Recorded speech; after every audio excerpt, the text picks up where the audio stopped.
Salam presisi. Yang terhormat kepada Direktur Kriminal Umum Polda Jabar, Kombes Surawan.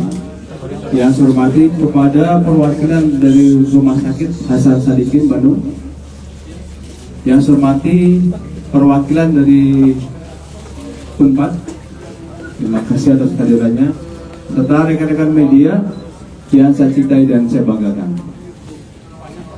Pada hari ini, Rabu tanggal 9 April, bertempat di Direktorat Kriminal Umum Polda Jabar, kami melaksanakan sidang pers tentang ungkap kasus tindak pidana pelecehan seksual. Direktorat Kriminal Umum telah bertindak dengan cepat dengan melakukan penyelidikan dan penyidikan kurang lebih dari 20 hari, sehingga telah berhasil menetapkan tersangka pelecehan seksual. Jadi ini silaturahmi ini merupakan salah satu counter bahwa isu negatif yang beredar bahwa tidak pidana ini tersangkanya tidak ditahan itu tidak terbukti dan tidak benar. Dan apabila ada konten maupun juga media yang menyampaikan itu bahwa itu saya pastikan tidak benar atau hoax. Demikian juga adanya isu bahwa kasus ini tidak diproses hukum, itu juga tidak benar. Dan apabila ada konten di medsos maupun di media apapun, itu saya nyatakan tidak benar dan hoax. Kami sampaikan bahwa perjalanan dari pengungkapan kasus ini adalah dasarnya dari laporan polisi nomor LPB 124 3 Romawi 2025 SPKT Polda Jabar pada tanggal 18 Maret 2025. Kemudian untuk TKP di gedung MCHC lantai 7 Rumah Sakit Hasan Sadikin yang beralamatkan di Jalan Pasteur nomor 38 Kelurahan Pasteur, Kecamatan Sukajadi, Kota Bandung. Kami sampaikan bahwa untuk modus operandi dari tersangka PAP adalah dokter pelajar dari salah satu universitas di Kabupaten Sumedang yang sedang mengambil spesialis anestesi di Rumah Sakit Hasan Sadikin. Modus tersangka PAP yaitu melakukan pengecekan darah terhadap keluarga pasien, yang mana korban merupakan anak dari salah satu pasien yang dirawat di Rumah Sakit Hasan Sadikin. Tersangka PAP meminta korban FH untuk diambil darah dan membawa korban dari ruang IGD ke gedung MCHC lantai 7 Rumah Sakit Hasan Sadikin. Inilah TKP yang terjadi. Dan akibat dari dugaan tidak pidana kekerasan seksual, korban FH merasakan sakit di bagian tertentu. Uraian singkat kejadian pada tanggal 18 Maret tahun 2025 sekitar pukul 01 WIB, tersangka meminta korban untuk diambil darah dan membawa korban dari ruang IGD ke gedung MCHC lantai 7 pada pukul 01 WIB. Jadi jam 1 dini hari ini. Dan meminta korban untuk tidak ditemani oleh adiknya. Dan setelah sampai di ruang nomor 711, tersangka meminta korban untuk mengganti pakaian dengan baju operasi warna hijau dan meminta korban untuk melepas baju dan celananya. Tersangka memasukkan jarum ke bagian tangan kiri dan tangan korban kurang lebih 15 kali. Percobaan kemudian menghubungkan jarum tersebut ke selang infus. Setelah itu tersangka menyuntikkan cairan bening ke selang infus tersebut, dan beberapa menit kemudian korban merasakan pusing lalu tidak sadarkan diri. Setelah tersadar, korban diminta untuk berganti pakaian kembali dan diantar sampai lantai 1 di gedung MCHC. Setelah sampai ruang IGD, korban baru sadar bahwa pada saat itu sudah pukul 04.00 WIB. Lalu korban bercerita kepada ibunya bahwa tersangka mengambil darah dengan 15 kali percobaan dan memasukkan cairan bening ke dalam selang infus yang membuat korban tidak sadarkan diri. Kemudian saat korban buang air kecil, korban merasakan perih di bagian tertentu yang terkena air. Kemudian kita tetapkan tersangka saudara PAP atau Triguna Anugrah Pratama.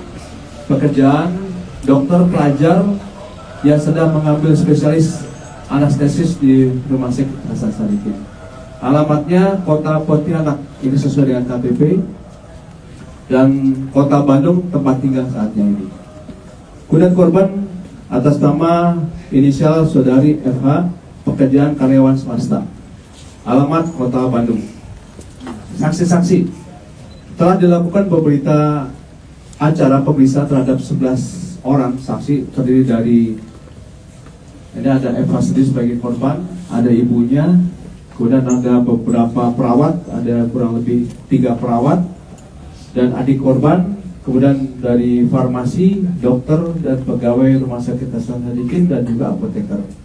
Dan Dinkrimsus juga akan meminta keterangan ahli untuk mendukung proses penyidikan ini. Kemudian dari hasil penyelidikan dan penyidikan ini, kita telah mengamankan barang bukti yang sudah tergelar di depan kami ini. Ya. Ini terdiri dari 2 buah infus full set, kemudian 2 buah sarung tangan, 7 buah suntikan. Ya. Ini ada lengkap semua di sini. Kemudian 12 buah jarum suntik, 1 buah kondom, 2 buah obat merek Propofol, ya, 2 buah obat merek Mitadif, Midazolam HCI, kemudian 2 buah obat merek Fentanyl Citrasid, kemudian 1 buah obat merek Procuronium Bromide, ya, dan sebagainya, ya. Dan ini ada terakhir yang ada di data kami adalah 1 buah baju lengan panjang warna hitam dan 1 buah celana panjang warna putih dengan corak warna hitam. Kemudian untuk undang-undang dan pasal yang kita tetapkan, Direktur Umum Polda Jabar telah menetapkan untuk pasalnya adalah pasal 6C Undang-Undang Nomor 12 Tahun 2022, yaitu tentang tindak pidana kekerasan seksual. Adapun ancaman hukumannya dipidana dengan pidana penjara paling lama adalah 12 tahun. Demikian dari kami, Kabid Humas Polda Jabar menyampaikan hasil daripada rangkaian keberhasilan dari Direktur Umum Polda Jabar telah mengungkap kasus ini, dan selanjutnya kami dari rekan-rekan media, apakah ada yang beberapa bisa ditanya kepada kami, nanti akan kami tampung, ya. Silakan, mungkin ada yang langsung.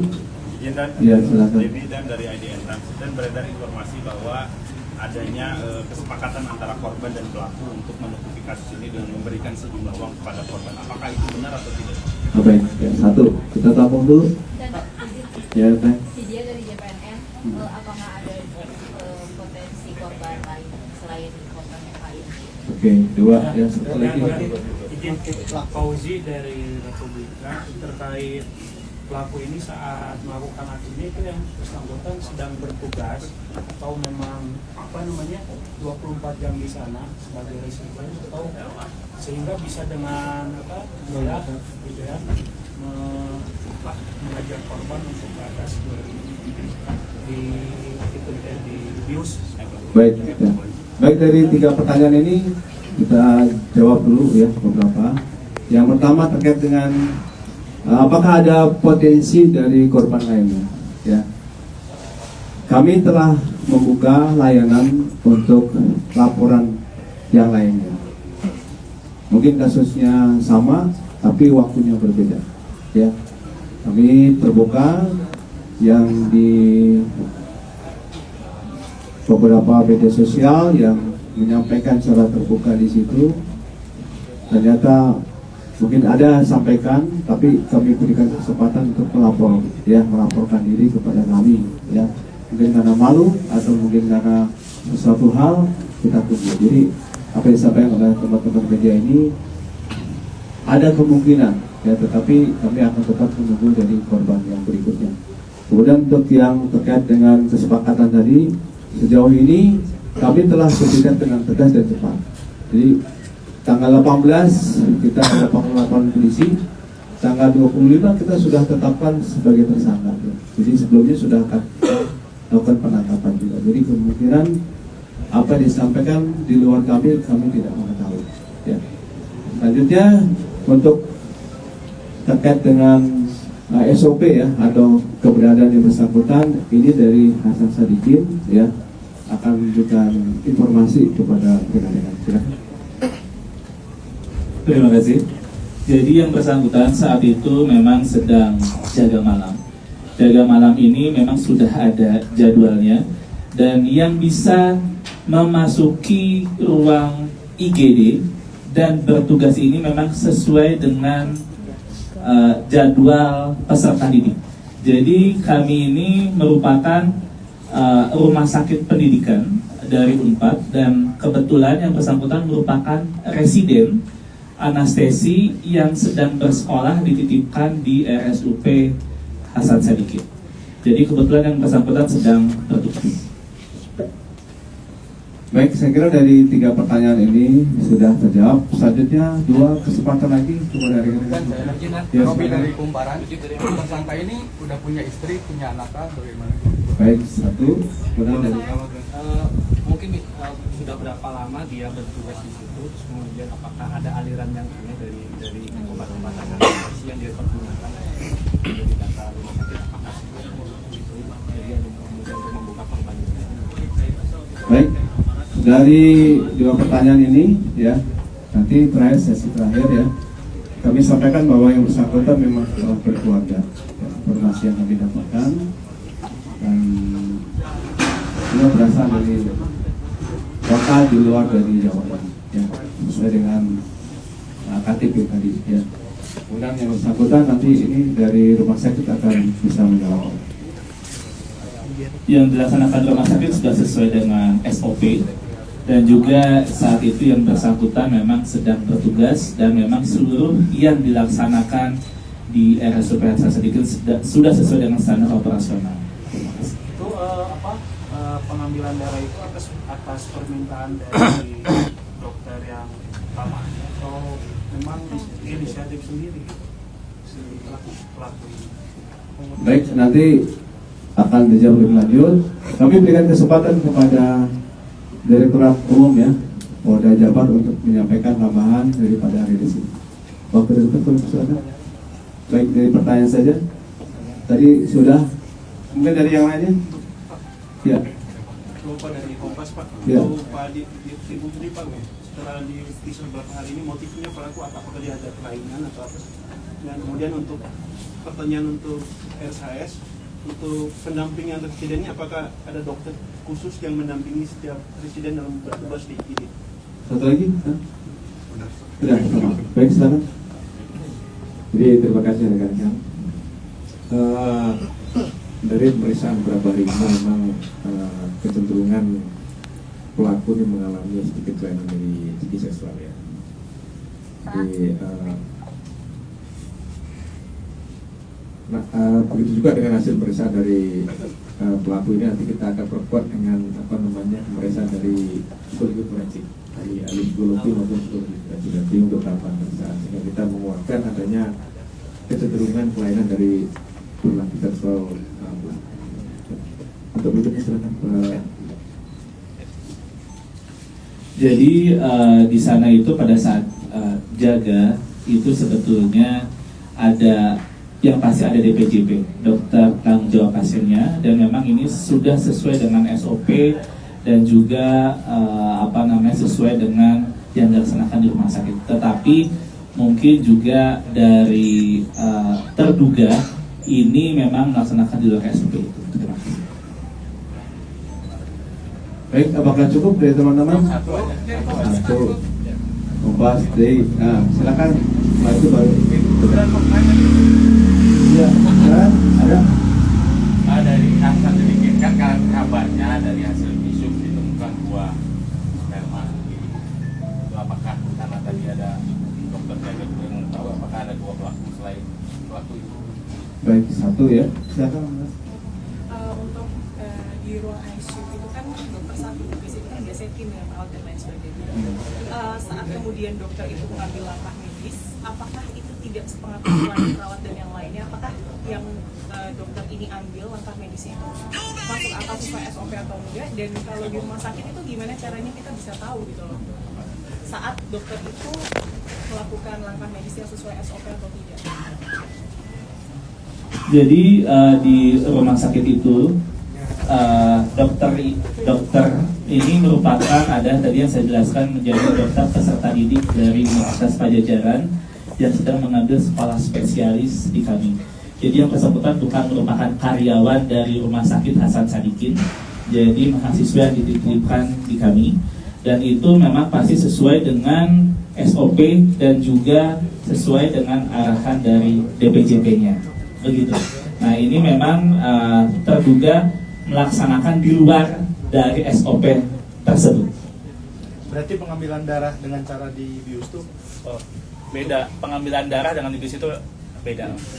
Itu ruangan khusus atau ruangan utama? Nanti mungkin kita akan lebih lanjut, kita mungkin saat ini pertanyaannya mungkin cukup, nanti mungkin kita tampung dahulu untuk ini.